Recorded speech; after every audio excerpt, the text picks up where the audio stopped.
The sound of screeching tires tore through the busy afternoon street, followed by a deafening crash that silenced everything.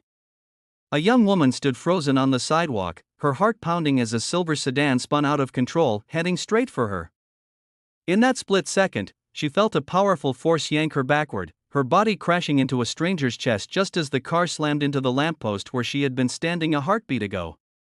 Dust and screams filled the air. She could barely breathe, her trembling fingers clutching the sleeve of the man who had just saved her life. Her name was Mara Elwood, a 29-year-old interior designer living in the heart of Seattle. Her life, though neat and polished on the outside, had been quietly unraveling beneath the surface. She had ended a long-term relationship 6 months ago after discovering that the man she planned to marry had been unfaithful.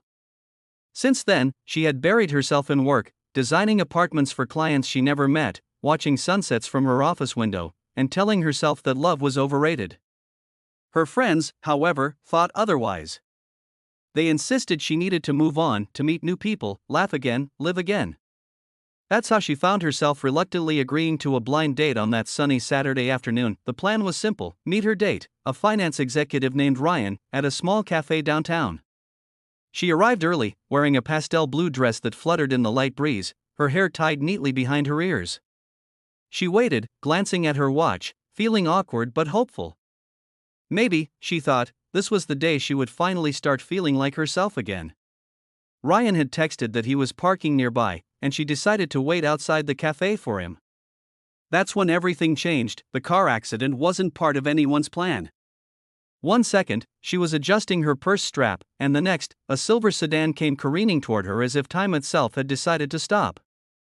When the stranger pulled her away, she stumbled into his arms, too stunned to speak.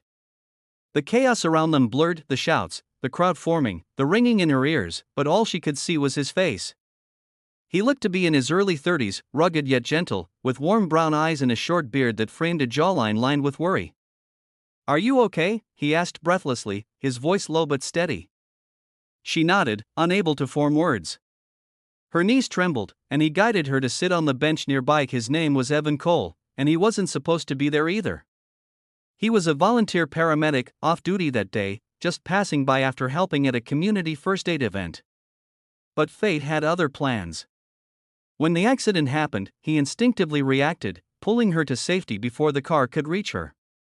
He checked her pulse, made sure she wasn't hurt, and stayed with her even after the police arrived. Ryan eventually showed up, flustered and apologetic, but his words faded into the background.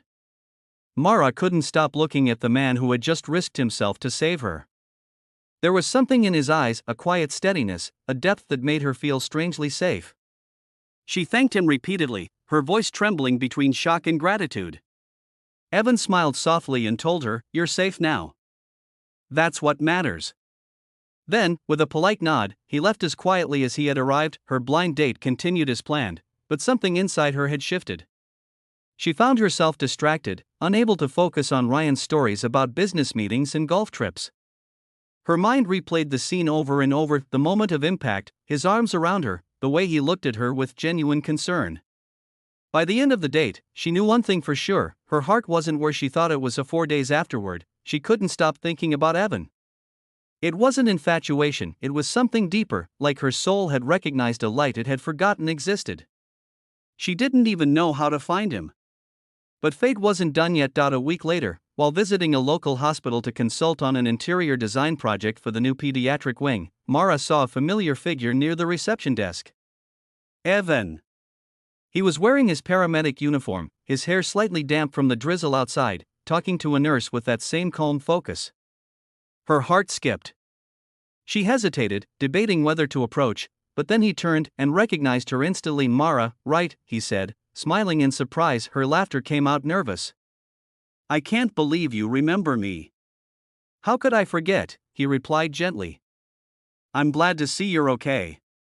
That brief encounter turned into coffee in the hospital cafeteria, then casual texts, then a growing friendship. Evan was different from anyone she'd ever met. He was grounded, humble, always helping others without expecting anything in return. He lived simply: an old truck, a small rented house near the lake, weekends volunteering at shelters. He told her he once worked as a firefighter before becoming a paramedic after losing a close friend in an accident years ago. That loss had changed him. It taught him to value every heartbeat, every sunrise, every person he met. Mara, in turn, found herself opening up in ways she hadn't in years. She told him about her failed engagement, about how she'd lost trust not just in others, but in herself. Evan listened without judgment, sometimes just sitting quietly beside her as she spoke. There was something about his silence that healed more than words ever could. As weeks passed, they grew closer. They shared long walks by the waterfront, late-night phone calls, and quiet dinners where laughter replaced loneliness. Yet, Mara still battled her fear of love. Every time Evan's kindness made her heart flutter, she reminded herself not to fall again. But life, as always, had its own way of testing what we fear most. One afternoon, while returning from a client's site, Mara's car broke down on a remote country road. Her phone signal flickered weakly, and dark clouds rolled in. Remembering Evan's number, she called him, hoping he might guide her through what to do. To her surprise, he didn't just give instructions, he drove nearly an hour to find her. When he arrived, drenched from the sudden rain, he opened her car door and said softly, "You shouldn't be out here alone." She smiled through tears, realizing this wasn't just about a broken car. It was about a heart that had been stranded far too long, and someone who refused to leave it there. They sat inside his truck afterward, the rain pattering gently against the windshield. For a while, neither spoke. Then Evan looked at her, his voice quiet but sure. "You keep waiting for someone to hurt you again, don't you?" She couldn't deny it. Her eyes filled with tears. "I don't know if I'm ready."